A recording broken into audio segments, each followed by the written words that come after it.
In terms of clothing, I think like I probably brought the worst clothing also. But yeah, you don't want to bring jeans. Don't do that. I don't know if you guys want to add something in terms of clothing. I mean, their station has some clothing that you can buy for also, very cheap. yeah. Also, if people tell you you're doing mammals, you will also do a lot of turtle things, so bring a lot of dark clothing and not a bright green raincoat. That, yeah, is not a good scenario. And also light clothing too. Like, it's good to bring clothes that's really easy to dry, like really easy to dry. Because in rain season, when you have like really thick clothes that takes like 3 days, Also, it will go moldy. That too, mold's not a good friend. Well, I think they told us to bring 2 to 3 sets of dark clothing, and that takes you a long way, but at the same time, because you spend so much time on the beach, both during the day, which you wouldn't be wearing your dark clothing, but during the night, you get covered in sand, and there's a lot of obstacles that you're moving, so your coats might get ripped. So it's good to bring more than 3, maybe like 4 or 5 sets. And also in terms of headlamps, you want to make sure that you bring one that has red light in it, because you're not going to be using white light on the beach. And just have like spare batteries in case you run out of batteries. Another good thing to bring is like in terms of supplies is polysporin or alcohol. Because you know you're moving things around again, you might get the scratches on your hand, and you just want to make sure that you put some polysporin on it and take care of it. Band-aids are good to bring. Yeah. You guys want to? Calamine lotion for bug bites works really well. It works better than anything else I brought here. What was else? I was going to say something else. As well, specifically rechargeable batteries, to bring rechargeable batteries.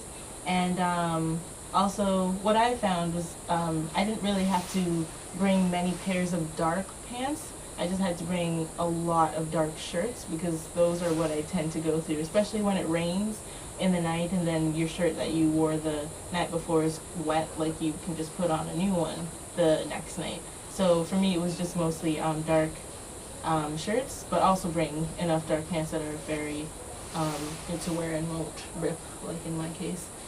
But there's also spare clothes that you can also get from the station as well. So the station is always there to help. Long sleeves, because there's a lot of sandflies. When you're egg counting, you definitely want to have long sleeves on. Well, there is a lot of walking to begin with. You're going to, for nights, you're going to walk an average of 10 to 20 kilometers. And for mornings, you're walking at least 10 kilometers. So there are like nights where it's really nice and you can see the stars and the beach is clear and the moonlight is out and you're just feeling awesome. And then there are nights that it's like pouring down rain and you're covered in mud and the turtle is under the bushes, and it's those moments that you question why you're here, but you'll get through it. You just have to be mentally and physically prepared for like 4 to 6 hours of work on the beach. Or 9. Or 9. So like the longest you can be is probably 9 to 10 hours. But you know, if you connect with the people that are around you and you connect with them, it becomes so much easier. Like Anna was mentioning, singing when we were coming back, and you just gotta make the best out of it, even if you have a crazy turtle. The crazy turtles are the best turtles. For mammals, the mammal transects are both about 1 kilometer or a mile long, and so distance-wise, it's not very physically demanding. Since I've got here, my balance has vastly improved. I got called a maverick because I can scale the logs and balance way better than most people when they just like first start on the surveys. But like you get used to it, and as long as you're very aware, you will be fine. There's a lot of mud in the jungle, so you're not going to get sunk into the mud. You might feel like it, but like it's not bad. Probably the harshest is when we had it flooded, and it just took a lot longer because you have to go a lot slower. You can't see the roots, you can't see the trees that have fallen, like you can when it's not, like when it's just normal and you can see all the mud.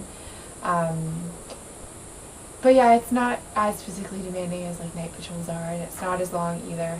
Generally, it's only like a 2-hour survey, and it's, but yeah. And just to add on about morning patrols, something else that demands a bit of endurance is handling the heat.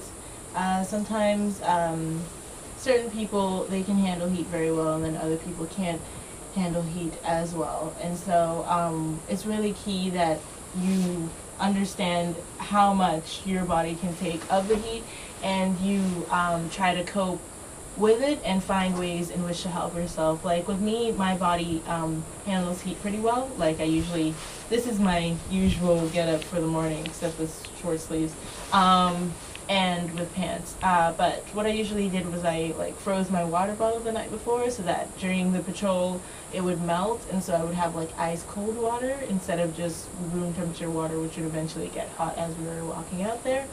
And also, other people, they would, instead of wearing pants, they would wear shorts and everything like that. So eventually, once you get here and you're doing the patrols, you'll figure out ways in which to handle it for your own personal needs, and that's most important. Hydrated. Yeah. So much water. Yeah. One last thing I was gonna mention was for going on the night patrols, we were definitely not used to walking in the night, and it's completely dark.